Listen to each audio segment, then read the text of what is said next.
వాళ్ళు తల్లిదండ్రుల దగ్గర యథార్థంగా ఉండకుండా వాళ్ళు ఏం చేస్తున్నారటండి, నటిస్తున్నారు.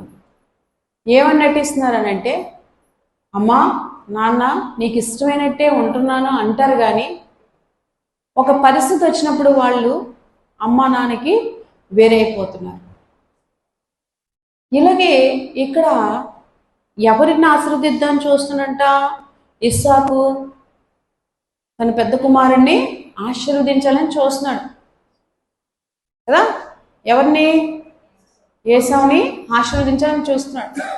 ఈ ఏసావు వెళ్ళి వచ్చేలోపు తల్లి ఏం చేసిందంటే, నీకు నేను అన్ని ఏర్పాటు చేస్తాను రేపగా, హల్లెలూయా, నీకు అన్ని ఏర్పాటు చేస్తాను, నువ్వు ఆశీర్వాదం తీసుకో బాబు. ఎందుకంటే చిన్న కుమారుడు అంటే ఆమెకి ఇష్టం. తీసేసుకో బాబు మరి అని అనేసి చక్కగా అవన్నీ ఏర్పాట్లు చేయించి కొడుకుకి అన్ని రకాలుగా ప్రోత్సహించి, దేనికి ప్రోత్సహిస్తుంది దేవుడి? అబద్ధానికి. అందుకే బైబిల్ ఏమంటుందంటే, నీకు విరోధంగా రూపమనే ఆయుధం వర్ధిల్లదు. అది విరోధం ఏంటి? వాక్యానికి వ్యతిరేకం. ఒక మాటగా చెప్పాలంటే అబద్ధం ఆడకూడదని బైబిల్ సెలవిస్తుంది. ఈవిడ ఏం చేస్తుంది? అబద్ధాన్ని కొడుకుతో చెప్పించే విధంగా తల్లి ప్రోత్సహిస్తుంది. అందుకే మనం ఏం చేయాలంటే, అలాంటి ప్రోత్సాహాలు మీరు చేయకండి. దానివల్ల మీకు ఏదో ప్రయోజనం ఉంటుంది అనుకుంటారు, కానీ ఒకానొక రోజు దానివల్ల నష్టపోతారు. ఇది సత్యం. ఎందుకేనంటే యాకోబు మంచి పని చేసి ఆశీర్వాదం పొందుకుంటాడేమో అనుకున్నాడు.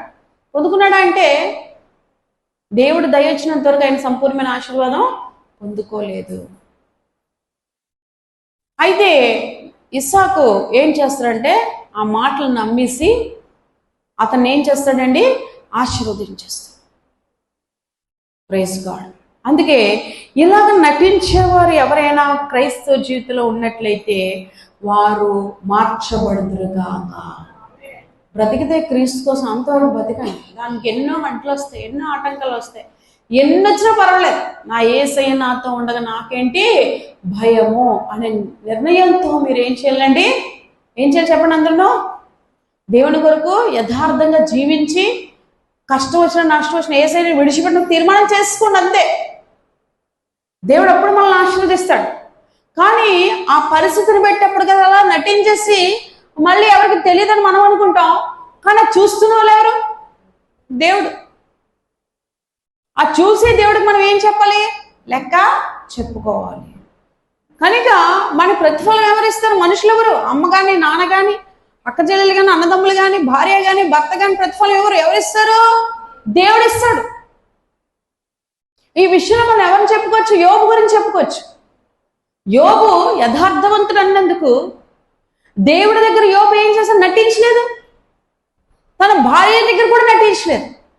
ఉన్నది ఉన్నట్టే మాట్లాడాడు. ఏమనంటే, యెహోవా ఇచ్చును, యెహోవాయే తీసుకున్నాం.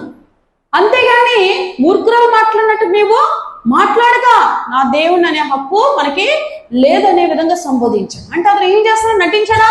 దేనికోసమే నటించలేదు.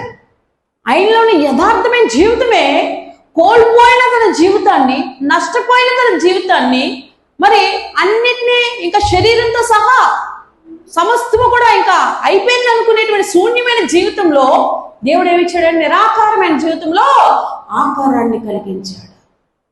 సో మనం ఎవరి నిమిత్తం యథార్థంగా ఉండాలి? భార్య నిమిత్తమా, భర్త నిమిత్తమా, పిల్లల నిమిత్తమా, లేకపోతే ఎవరి నిమిత్తం నటించాలి? ఎవరి నిమిత్తం నటించిన నటనలు అంటే దేవుడికి ఎంతో బాధను కలిగించే పరిస్థితులు.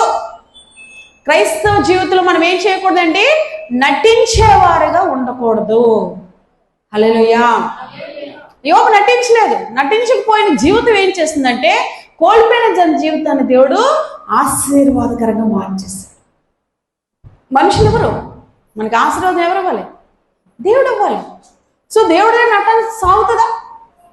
ఈ గోడ మనకు అడ్డుండొచ్చు, కానీ ఈ స్లాబ్ మనకు అడ్డుండొచ్చేమో, ఈ 4 గోడలు మనకు అడ్డుండొచ్చేమో, బయట వరకు మనం కనపడకపోవచ్చేమో, కానీ ఎవరికి కనిపిస్తాం?